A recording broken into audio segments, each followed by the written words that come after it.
I'm here today with Doug, and we're going to be talking about his book, co-authored book, Developing Mental Toughness, Strategies to Improve Performance, Resilience and Well-Being in Individuals and Organizations. Doug, this is one hell of a book.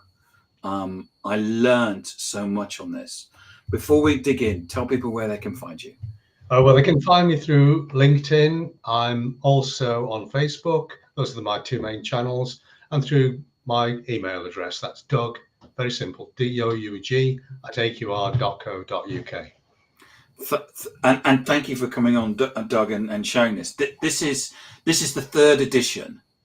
And I'm gonna. It's a tour de force of knowledge about mental toughness, isn't it? It is, and we're very proud of it. The first edition had 65,000 words. The second one, which followed fairly quickly afterwards, was 75,000. That's somewhere around 110,000 words. And if we wrote an update to that, because that came out 2 years ago, only 2.5 years ago, we'd probably add another 40 or 50,000 words, because we're very much the thought leaders for this topic. Yes, and I can tell that from the book. Thank you. And the thing is that it's research after, but not boring. This is the research. Well, I'm quite fortunate because my two colleagues, Professor Peter Clough and now Associate Professor John Perry, are what you would call practitioner academics. So they're very down to earth. They're not theoretical academics. And I'm kind of a practitioner who pretends to be an academic. So we're able to kind of work together in that way, that we take what they do, their approach, their academic approach, their bias towards evidence, and we see what we find in all the research. And then the next step is to say, well, how would a practitioner, how would somebody in my world want to use this? And that's been our strategy and our approach from day one. So you start off with kind of a history of mental toughness, don't you? We do. So you talk about the AQR stress model, psychometric testing, and even you talk about open and fixed mindsets. We do. But actually, the history goes back a bit beyond that, because the first mention of this concept was actually Plato. He spoke about fortitude, one of his 4 virtues, and that was picked up by the Stoics. So mental toughness is, more common language would be stoicism or attitude. It's really, most people, when they're talking about attitude, they're actually talking about mental toughness. So it's that sort of an idea. But we've always tried to I suppose, compartmentalize isn't really the right word, because that's kind of like a negative word, but we've always, I've done Myers-Briggs. There's DISC, there's all kinds of things where what we're trying to do is work out and place us in compartments or somewhere on a square or whatever, a color or something, Oh, I'm glad you picked that up, Tim, because that's an important part of our work. In the world of psychology, they talk about an idea called individual differences. And the idea is that we are all individuals. We're a unique mixture of qualities. And that's what we've been working on. So we are quite opposed to the idea of you're one of 4 colors or you're one of 16 types. There are 8 billion people on the planet. There are actually 8 billion different types. Now, that's a lot of complexity to get your head around. But what we've done, we think we've managed to strike a happy balance. We can work to a sufficient degree of detail with each person to understand exactly who they are, and therefore they can respond to that, they can develop, or they can learn to cope or whatever, without being too superficial. So the idea, we are plagued by black and white thinking because it's easy, and the worst people presenting it are practitioners as well. They're the curse of my life. You mentioned growth and fixed mindset. I was going to say, I know who you're talking about. Yeah, it's a great idea, and at that level, it's a nice idea. But what does it mean for an individual? Because what we know in our work is mental toughness has got 8 components. We call them 8 factors. And you can be mentally tough and mentally sensitive on each of those 8 factors. So there isn't such a thing as being wholly mentally tough or wholly mentally sensitive. It's no point describing you or me as mentally tough or mentally sensitive. We're a mixture of those. And it's once we understand that mixture and the sort of the individual aspects of it, then we can do something about it. And there's more and more research coming out to support that. And the reality is a lot of practitioners know that, but they still don't know what to do about it. I think it's a lovely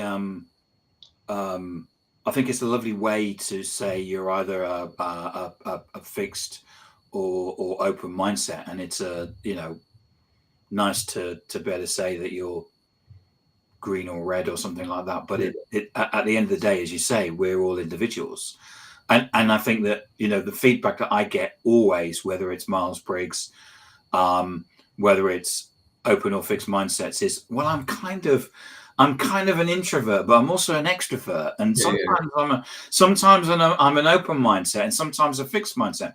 And everybody sort of says and agrees we're not one or the other, or we're not. I'm trying to think what my Myers-Briggs is, but we are individuals. We are, and it's important to understand exactly where we are as individuals. There is a difference here, of course. Everything you've mentioned is largely about behavior, and behavior is complex. We can behave in one place differently than another. I can easily behave differently at work than at home. My mindset, my mental toughness, my mental approach to an event will be the same. So if somebody's bugged me at home, it'll bug me at work as well if it happens at work. But I might behave differently. I might lose it a little bit at home because I know I'm allowed to. I won't lose it at work because I'll get into trouble. So my behavior turns out different, but actually what's happening up here is the same.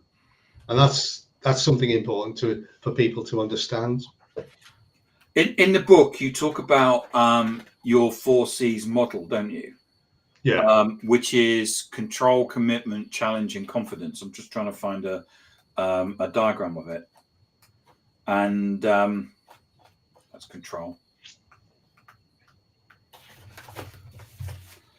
To put up. That's right. That's the pizza image. Talk us through your 4 C's model. It is. Sorry? Talk us through it. Okay, so the 4 C's were the original 4 C's came from Professor Clough, who identified 4 big components of mental toughness, as you say: control, commitment, challenge, and confidence. Yeah. But in the last 4 or 5 years, and it's a continuous process, we have been able to identify that those 4 C's themselves have components. So we know that mental toughness consists of 8 factors. And the interesting thing about this, Tim, is, and this is genuine, 4 of those factors have not come from academia. They've come from practitioners. People coming to, so at one stage we only had commitment, and people were coming to us and saying, I've got somebody here who scored quite high in commitment, but doesn't do it, doesn't finish jobs off.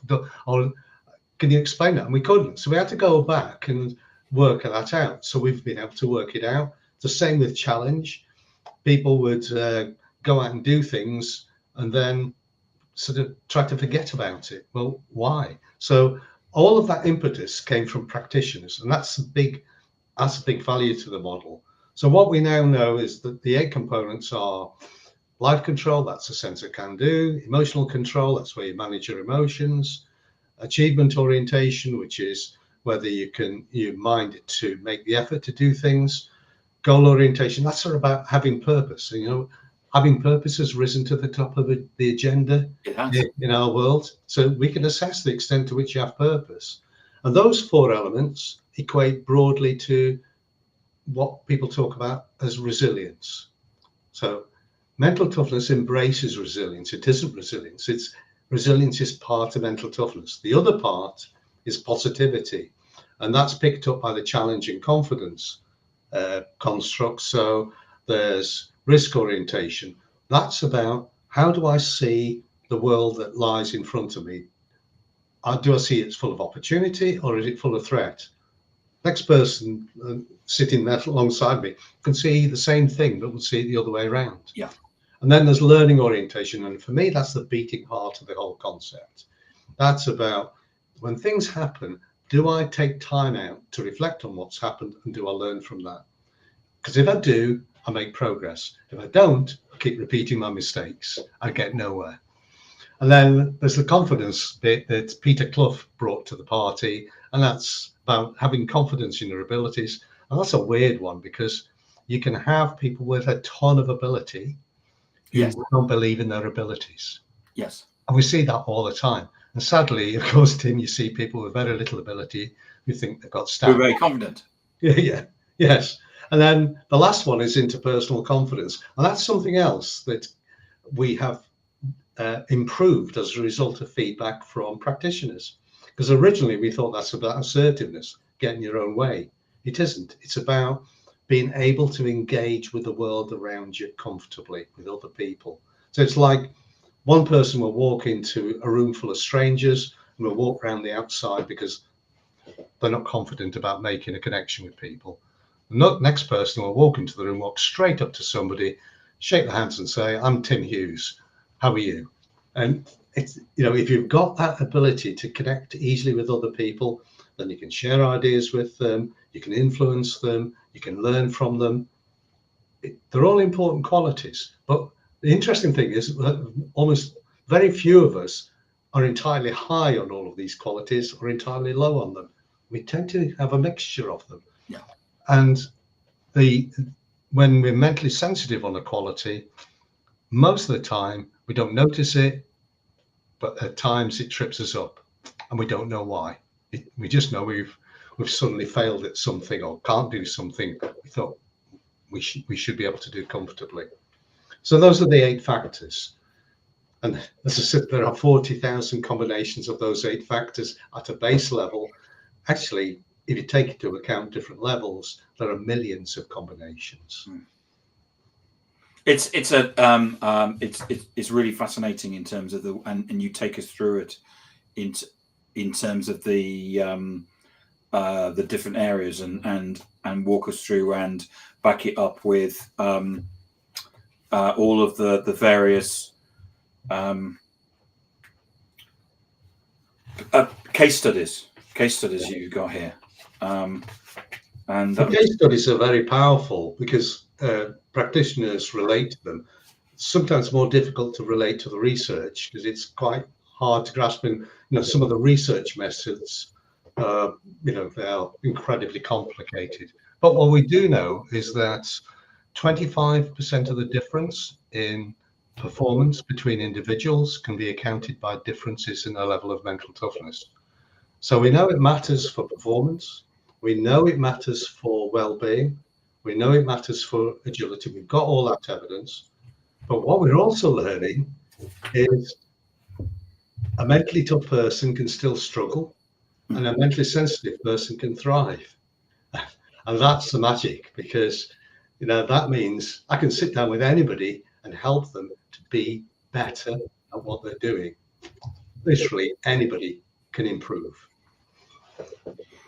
So how do we bring that all together in terms of the practical application of it, especially around work and employability and mental toughness and links to physical and mental health? Well, the big challenge in it, having discovered what it is how do we assess it in people? Yeah. And the great thing is that we've managed, John Perry is a driving force in this. We've been able to develop a high quality psychometric measure because it's invisible. I can't see inside your head, you can't see inside mine. But we've managed to create a reliable and valid psychometric measure that helps us to be able to understand your mental toughness profile. And if we have a discussion about that and we can get to a good understanding, we have then a base from which we can work, because we can identify what your areas of mental toughness might be, what your areas of mental sensitivity might be, and we work out the implications of that. That's where reflection matters, because that's really touching upon learning orientation again. So if somebody's done it to me and I think, wow, I've got a very high level of mental toughness here, and yes, I can see it gets me into trouble.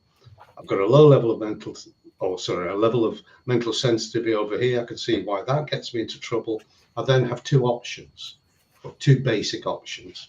I can either decide to change, but that's hard because it's an aspect of your personality. It takes sustained effort, but it can be done, and people do it. Or I can learn how to cope with it. And in both cases, it's the same tools and techniques that help you. And you can either do it with individuals. The best practice is to somehow work with a coach or a mentor. But you can do it in workshops or in groups, and we're getting more practiced at working with teams and with groups of individuals, because you sometimes get them to share and support each other.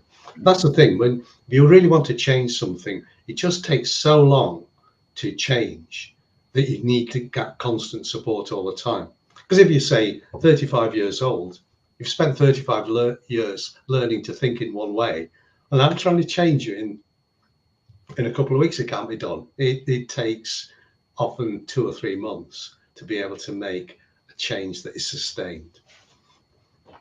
You work through a number of the chapters towards the end, don't you, about mental toughness and sport?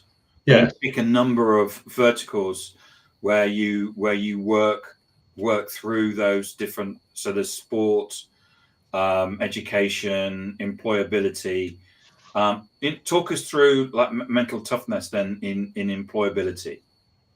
Okay, so employability is Put you on the spot, Doug. Come on, you wrote the book. No, that's okay. Employability, I'm comfortable with that, because employability is different to career guidance. Career guidance is about, can I help Tim Hughes get the next job? And the one that he now wants a job that represents a promotion and more pay. I can help you to, prepare for that, write a CV and all the rest of it. Employability is about being valuable to a potential employer all your life. So it's understanding what it is that employers value. And what we've learned through some really big studies is the one thing that employers value most. And the research, we started off by asking employers, literally over 500, how do you recruit people? And they said, on basis of qualifications, interviews, experience, and so on, and their knowledge. Okay, you've now got the person for 12 months. What is the most valuable quality that person's got? And the answer was always attitude. You can have a brilliant person, an incredibly well-qualified person. If they've got a lousy attitude, they're worthless. You can have a moderately good person, but if they've got a great attitude, they're a star employee. And so mental toughness, as I said earlier, equates broadly to attitude. So we can take those 4 components of mental toughness, or the 8 factors, and each one of them applies. So life control, that's the sense of can do. I love employees who've got a sense of can do, who don't hesitate. They say, yeah, just leave it with me, I'll get on with it. Or emotional control, they don't lose it when things go wrong. Or they understand your purpose, goal orientation, and so on. If you go around all 8 factors, you will see aspects of employability in each one of those. And it's a big growth area for us, especially in universities and business schools, because right now they are getting assessed on how effective they are at getting people into work, not just on what qualifications they get. The reputation largely rests on, if I go to such and such a university, what are my chances of getting a worthwhile job after going to that university? So we've been doing some work with Cranfield, which is one of the top universities in the world, it's not just about turning up at lectures. Yes, it's about assessing: are people learning? Do people think it's applicable? Will they get a job? Yeah, and it's got a big application in well-being, because to go from school or even a first degree to somewhere like Cranfield, it's quite a pressured program. Yeah, you have to do stuff. If you're given an assignment, you're only given a short period of time to do it, and you've got to get that assignment in by a certain day. You allow that to slip a little, and suddenly you feel under so much pressure. Yeah. If you can't deal with that, you got a problem. Yeah. And being self-aware about your mental toughness helps you to understand where your pressures, your sort of cool spots will be. And if you're smart, you'll develop coping mechanisms to be able to deal with it. You will perhaps buddy up with somebody that might help you to get something done in time or whatever. So the big mantra in our world is self-awareness. Yes. This is the invisible bit of me that either helps me to thrive or drown, And so if I can understand what it is about me that gets me into trouble from sometimes, then I can learn what to do about it. If I don't understand it, if I can't see it, then I'm never going to learn how to cope with it. So it's, for us, self-awareness is the big mantra. And that's a great thing to finish on, Doug. It's the self-awareness, the secret source of mental toughness. Yeah, it is. So Doug, thank you so much. Love the book. Really enjoyed it. And I know it looks like a lot. Actually, it there's a lot of diagrams and there's a lot of. So it is 110,000 words or something, but it actually is it's an easy read as well. But it's a fantastic journey in terms of understanding about mental toughness, more than just open and closed mindsets. Well, you made me want to go and read the book too. And where can we find it, Doug? On Amazon worldwide? Well, it's on Amazon, and if people can't find it on Amazon, they can get in touch with AQR International, and we've got copies too. And where can people find you, Doug? Doug at aqr.co.uk or head office at aqr.co.uk. Okay, excellent. Thank you so much for coming on and talking about mental toughness, Doug. It's a pleasure, Tim. It's just something that we all have got to learn, isn't it? Because we all need to be our best people. And whether you're leaders or whether you're an individual contributor, you've still got to be your best. Turn up and try and be the best person you can be. I think so, and especially I've been reading recently, and I'm sure you have, about the potential impact of artificial intelligence being able to do away with a lot of our jobs. But will they be able to do away with all jobs? And will those jobs that remain require a degree of mental toughness, a degree of positivity, and a degree of resilience? Well, I think jobs will change because the job that I had when I was at school didn't exist. Oh yeah, me too. So I mean, this isn't something that's new. Yeah. I mean, if you think about lots of things have changed and will continue to change. So, but in 10 years' time, you and I might be avatars, maybe. Maybe. Thanks, Doug. Really appreciate you coming on and chatting with